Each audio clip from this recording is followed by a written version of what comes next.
کہ اگر غزہ کا نام آئے، فلسطین کا نام آئے، مسجد اقصی کا نام آئے، بیت المقدس کا نام آئے، اور تمہارے اور ہمارے دلوں میں حرارت ایمانی پیدا نہیں ہوئے، تو پھر تم انسان کہلانے کے لائق نہیں ہو۔ اگر ہم ان کی مدد نہیں کر سکتے، ہم دور ہیں، مگر جذبات سے کر سکتے ہیں اور کرنا چاہیے۔ اگر جذبات بھی نہیں ہے تو مسلم شریف کی حدیث ہے کہ آقا نے فرمایا کہ تم منافق ہو۔ اللہ کے رسول صلی اللہ علیہ وسلم نے فرمایا کہ تم منافق ہو۔ وہ انبیاءوں کی بیشت کی سرزمین ہے۔ حضرت داؤد علیہ السلام، حضرت داؤد علیہ السلام، سلیمان اور عیسیٰ علیہ السلام کی بیشت کی سرزمین ہے۔ حضرت ابراہیم علیہ السلام کی قبر، حضرت موسیٰ علیہ السلام کی قبر وہاں پر ہے۔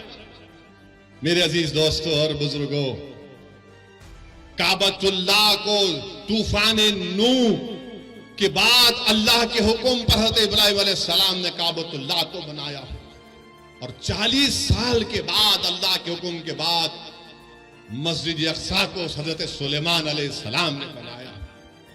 اور دنیا کو ہم بتانا پڑے گا کہ ہمارا رشتہ فلسطین سے، غزہ سے، مسجد اقصی سے، بیت المقدس سے کیا ہے۔ جب تک قرآن میں وہ آیات ہے کہ اسریٰ بعبدہ، جب تک قرآن میں یہ سورہ رہے گا، صبح قیامت تک ہمارا رشتہ فلسطین اور غزہ سے رہے گا۔ میرے عزیز دوستو اور بزرگوں، آپ نے حدیث شریف سنی کہ رسول اللہ صلی اللہ علیہ وسلم سے ایک صحابی رسول نے پوچھا، یا رسول اللہ صلی اللہ علیہ وسلم، کہ حشر کے میدان میں ہم آپ کو پائیں گے؟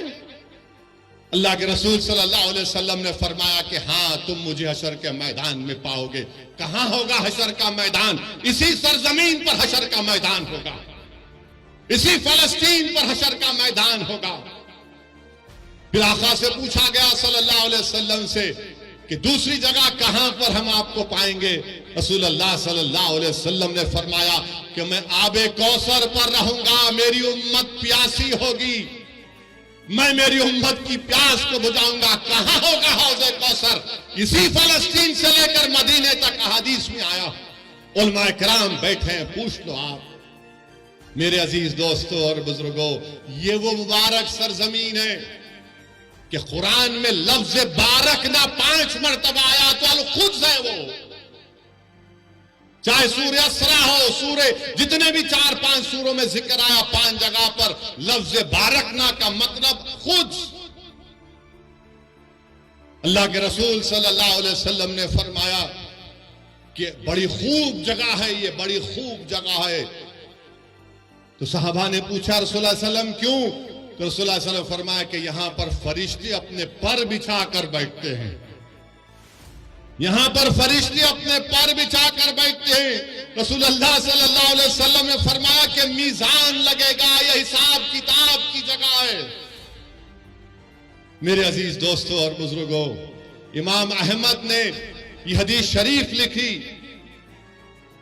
اپنے مسند میں کہ اللہ کے رسول صلی اللہ علیہ وسلم نے فرمایا کہ میری امت میں گروہ رہے گا جو صبح قیامت تک حق کی طرفداری کرے گا، جو صبح قیامت تک حق کی طرفداری کرے گا، باطل طاقتوں سے مقابلہ کرتا رہے گا۔ ان کے پاس دولت نہیں ہوگی مگر حق کی طرفداری کرتے رہیں گے کہ قیامت بھی آ جائے گی۔